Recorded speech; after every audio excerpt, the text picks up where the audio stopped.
رزقناهم ينفقون والذين يؤمنون بما أنزل إليك وما أنزل من قبلك وبالآخرة هم يوقنون أولئك على هدى من ربهم وأولئك هم المفلحون. So there are 5 ayat, right?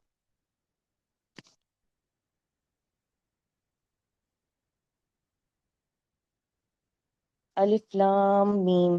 یہ اللہ کی کتاب ہے، اس میں کوئی شک نہیں، ہدایت ہے ان پرہیزگاروں کے لیے جو غیب پر ایمان لاتے ہیں، نماز قائم کرتے ہیں، جو رزق ہم نے ان کو دیا ہے اس میں سے خرچ کرتے ہیں، جو کتاب تم پر نازل کی گئی ہے یعنی قرآن، اور جو کتابیں تم سے پہلے نازل کی گئی تھیں ان سب پر ایمان لاتے ہیں اور آخرت پر یقین رکھتے ہیں، ایسے لوگ اپنے رب کی طرف سے راہ راست پر ہیں اور وہی فلاح پانے والے ہیں۔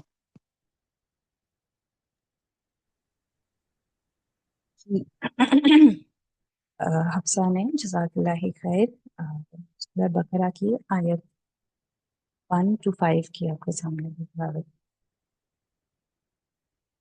جی۔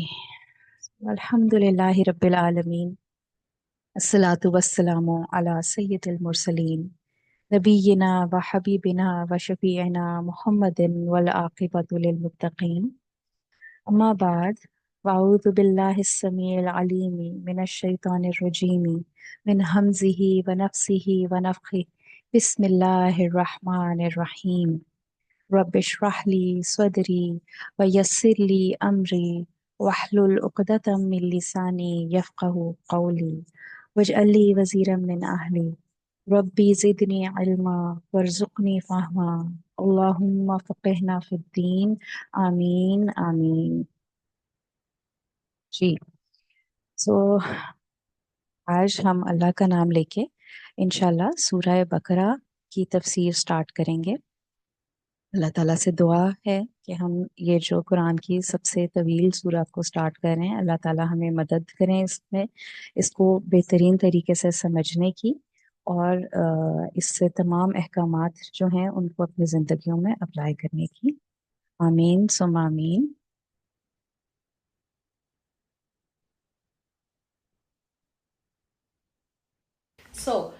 سورہ بقرہ، فرسٹ آف آل تو سورہ بقرہ کا نام جو ہے سورہ بقرہ وہ اس لیے نہیں ہے کہ اس میں ہمیں کوئی گائے کے بارے میں کوئی انفارمیشن یا کچھ وہ بتائی جا رہی ہے تمام، بلکہ یہ آپ ایک وہ لے لیں، رولنگ لے لیں، تمام جو قرآن کی سورہ ہیں جن کے جو نام رکھے گئے ہیں وہ نام اس حساب سے رکھے گئے ہوتے ہیں کہ یا وہ ان کا پہلا لفظ ہوتا ہے، ٹھیک ہے، یا اس میں اس چیز کا ذکر آیا ہوتا ہے۔ قرآن کی ہم پہلے ہی ڈسکس اس بات کو کر چکے ہیں کہ قرآن کی سورہز جو ہوتی ہیں وہ اس طریقے کی نہیں ہوتی، ان کے اندر ہر سورہ کے اندر بہت واسٹ مضامین شامل ہوتے ہیں، ٹھیک ہے، اور کوئی ایک لفظ یا پھر کوئی ایک موضوع اگر ہم بنانے کی کوشش کریں کہ جی اس سورہ کا یہ موضوع ہے تو وہ ہیومن لینگویجز میں پاسبل نہیں ہے، ٹھیک ہے۔ تو اس وجہ سے جو سورہز کے نام رکھے جاتے ہیں وہ اس لیے ہوتے ہیں کہ اس میں اس چیز کا ذکر آیا تھا، ٹھیک ہے۔ تو سورہ بقرہ کا نام اس لیے سورہ بقرہ ہے، بقرہ گائے کو کہتے ہیں عربی میں، اور وہ اس لیے کیونکہ اس میں گائے کا ذکر آنا تھا، ٹھیک ہے۔ یہ مدنی سورت ہے، یہ مدینہ میں نازل ہوئی تھی، ٹھیک ہے۔ اب جب میں کہہ رہی ہوں کہ یہ مدنی سورہ ہے تو آپ کے ذہن میں آ جانے چاہیے انشاءاللہ وہ پوائنٹس جو ہم نے ڈسکس کیے تھے کہ مدنی سوراز میں کس قسم کے پوائنٹس ہوتے تھے اور کیا کیا چیزیں کس قسم کے مضامین اس کے اندر شامل ہوتے تھے، ٹھیک ہے۔ یہ ہجرت کرنے کے بعد، مکہ سے مدینہ ہجرت کرنے کے بعد نازل ہوئی، اور بالکل ہجرت ہونے کے فوراً بعد جو نازل ہوئی وہ ان میں یہ سورہ بقرہ شامل ہے، ٹھیک ہے۔ اس کے بے انتہا فوائد ہیں، بہت ہی زیادہ اس کی خصوصیات ہیں، ٹھیک ہے، جس میں سے کچھ کو جو اگر وہ کریں، جو مجھے سب سے خوبصورت لگتی ہے ایک حدیث کہ حضرت سہل بن سعد رضی اللہ تعالیٰ عنہ سے روایت ہے کہ رسول اللہ صلی اللہ علیہ وآلہ وسلم نے فرمایا کہ اِنَّ لِكُلِّ شَيْءٍ سِنَامًا، وَإِنَّا سَنَامِ الْقُرْآنِ سورۃ البقرہ، کہ ہر چیز کا ایک کوہان ہوتا ہے، ایک ہمپ ہوتا ہے. اونٹ کا ایک ہمپ ہوتا ہے نا، اونٹ کے اوپر کوہان جو ہوتا ہے وہ اس کا ٹاپ پوائنٹ ہوتا ہے. ٹھیک ہے، سو ہر چیز کا ایک کوہان ہوتا ہے، اور قرآن کا کوہان سورہ بقرہ ہے. ٹھیک ہے، سو سورہ بقرہ از دا ہائیسٹ پوائنٹ آف قرآن. ٹھیک ہے، تو یہی ایک حدیث اتنی ہمارے لیے ہونی چاہیے کہ ہم اس کے اندر ڈوب جائیں، اس کو بہت زیادہ اچھے طریقے سے سمجھیں. اس کے ساتھ ساتھ آپ سب یہ جانتے ہیں کہ یہ بہت زیادہ بلیسنگز کا ذریعہ ہے. ٹھیک ہے، اور حدیث میں آتا ہے کہ اپنے گھروں کو قبرستان نہ بناؤ، کیونکہ جس گھر میں سورہ بقرہ پڑھی جائے وہاں پہ شیطان داخل نہیں ہوتا. ٹھیک ہے، اور اسی طرح ایک اور بھی حدیث آتی ہے کہ جو شخص ایک رات کو سورہ بقرہ پڑھ لے، اگلے 3 دن تک اس کے گھر شیطان داخل نہیں ہو سکتا، اور جو صبح میں پڑھ لے تو اگلی 3 راتیں شیطان وہاں داخل نہیں ہو سکتا.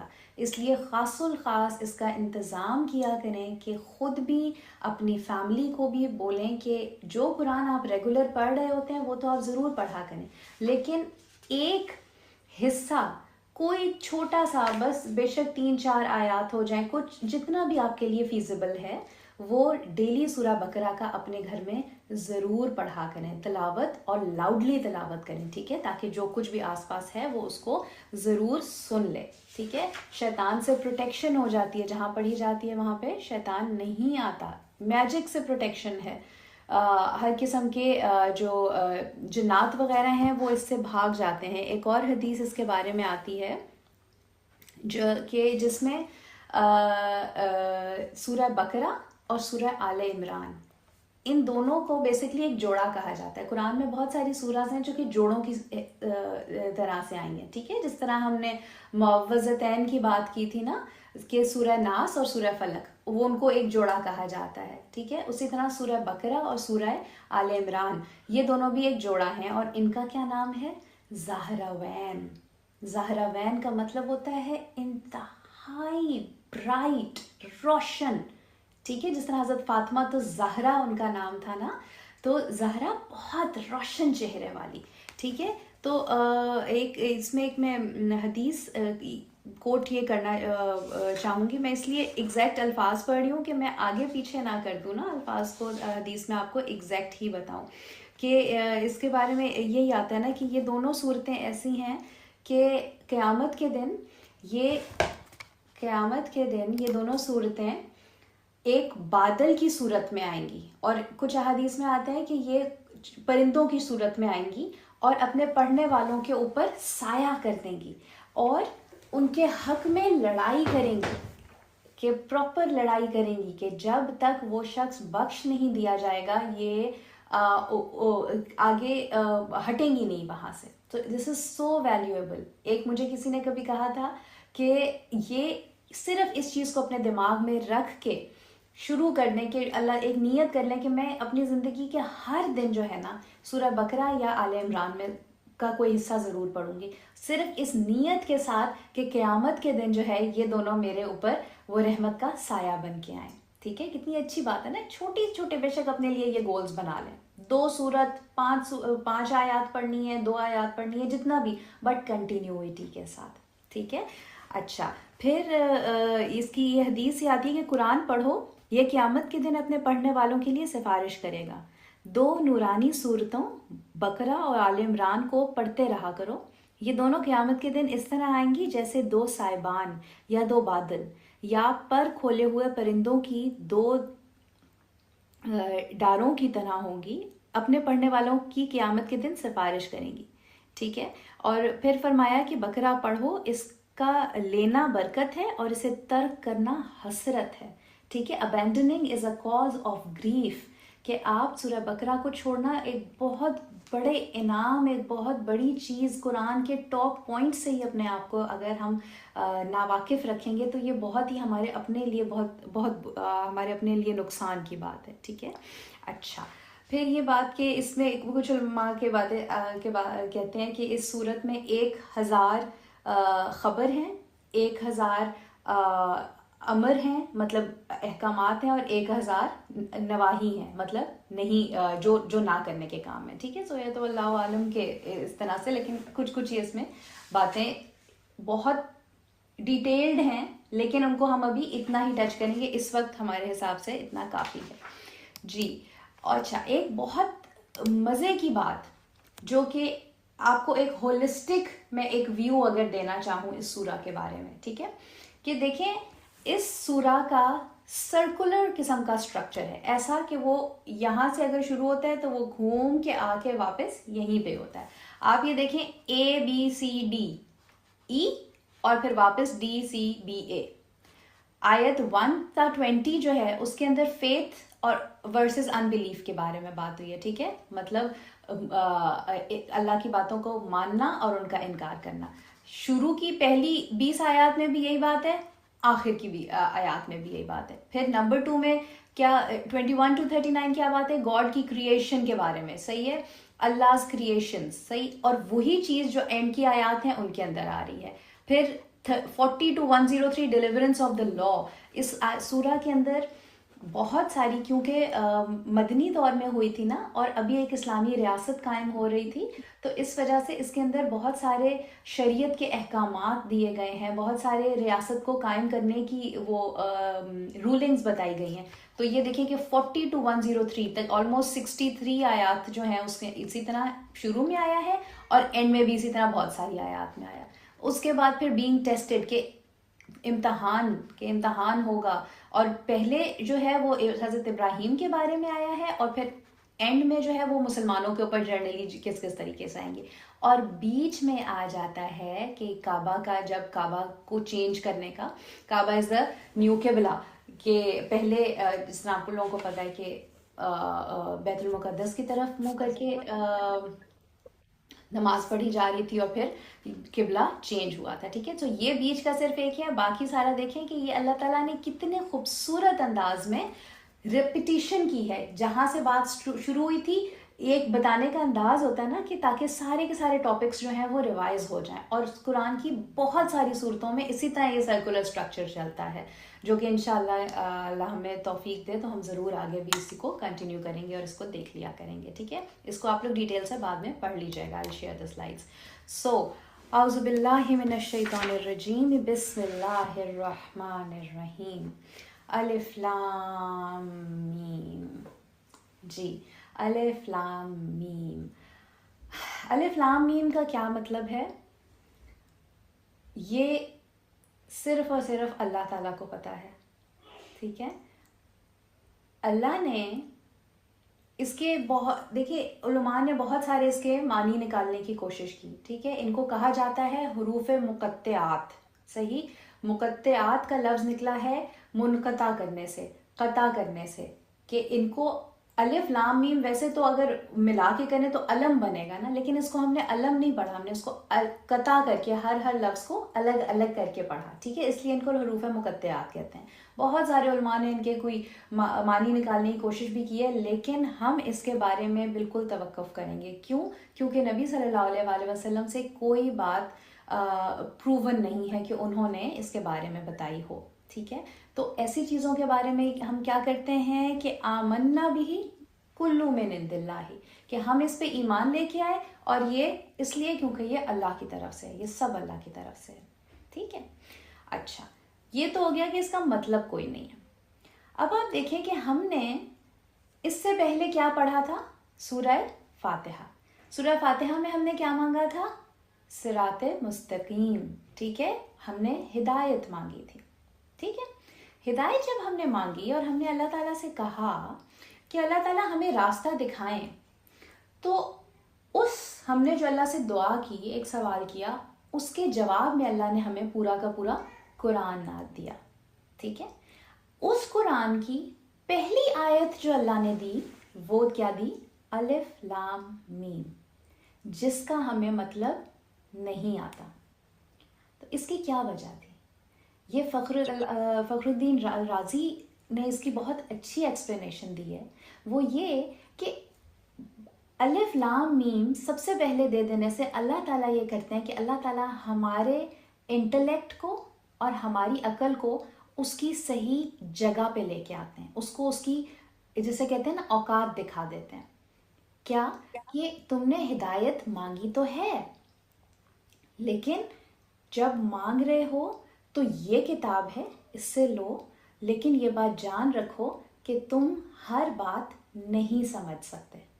ہم کہہ رہے ہیں نا کہ الف لام میم کا کوئی مطلب ہے لیکن ہمیں نہیں پتا. ٹھیک ہے، تو قرآن کے پاس اللہ نے ہمیں یہ سکھا دیا کہ جب تم آؤ گے تو اس اسٹیٹ آف مائنڈ اور اس پرسپیکٹو سے آنا ہے کہ ہم ہر چیز نہیں سمجھ سکتے.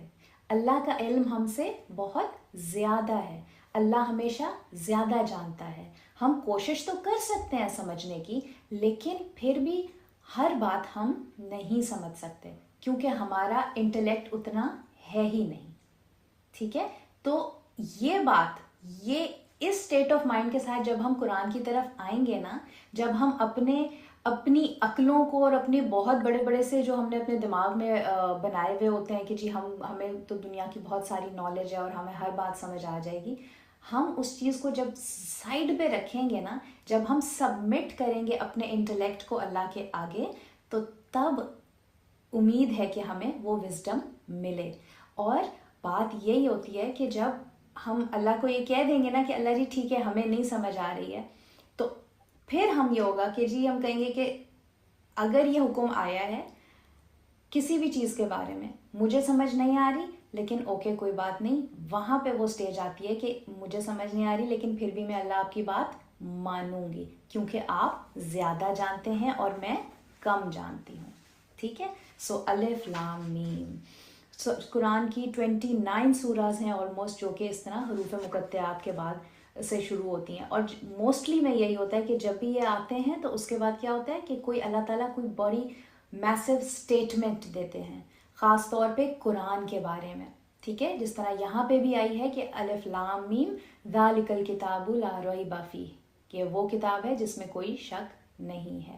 اسی طرح آگے بھی جتنی بھی سوراز ہیں، ٹھیک ہے، میں ابھی مینشن کرنے لگوں گی تو پھر کافی اگین ٹائم لگ جائے گا، لیکن یہ اصول یاد رکھیں کہ اللہ تعالیٰ نے جب کوئی بڑی خاص بات کہنی ہوتی ہے اور خاص طور پہ قرآن کی عظمت اور برتری کو سمجھانا ہوتا ہے تو اس سے وہ موسٹلی اس سے پہلے حروف مقطعات آتے ہیں تاکہ ایک اٹینشن لے لیں.